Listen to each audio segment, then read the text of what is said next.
ఆంధ్రప్రదేశ్లో సంచలనం సృష్టించిన లిక్కర్ స్కామ్లో కీలక పరిణామం చోటు చేసుకుంది. విజయవాడ టీడీపీ ఎంపీ కేశినేని చిన్ని భార్య జానకీలక్ష్మికి ఈడీ సమన్లు జారీ చేసింది. ఈ నెల 27న విచారణకు హాజరు కావాలని నోటీసులో పేర్కొన్నారు. ఫ్రైడ్ ఇన్ఫ్రాకాన్ ఎల్ఎల్పి కంపెనీతో రాజ్ కసిరెడ్డి లింకులపై ఈడీ ఆరా తీస్తోంది. ఈ కంపెనీకి లిక్కర్ స్కామ్ లాభాల్లో షేర్ ఉన్నట్లు ఈడీ అనుమానిస్తోంది.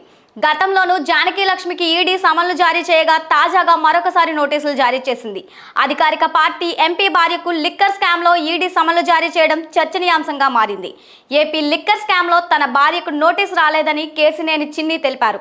గతంలో పెట్టిన కంపెనీలో తన భార్య ఓ డైరెక్టర్ మాత్రమే అన్నారు. ఆ కంపెనీకి నోటీసు వచ్చిందని, తన భార్యకు ఎలాంటి నోటీసు రాలేదని క్లారిటీ ఇచ్చారు. ఆ కంపెనీకి వచ్చిన నోటీసులపై 27వ తేదీ విచారణ ఇస్తామన్నారు. తాము ఆ కంపెనీ నుంచి 2022లోనే బయటకు వచ్చామన్నారు. ఓ లావాదేవీకి సంబంధించి ఈడీ అధికారులు నోటీసు పంపించారని, ఆర్కిటెక్ట్ ఫీజు చెల్లింపులకు సంబంధించిన లావాదేవీ తప్ప ఏమీ లేదని చెప్పారు.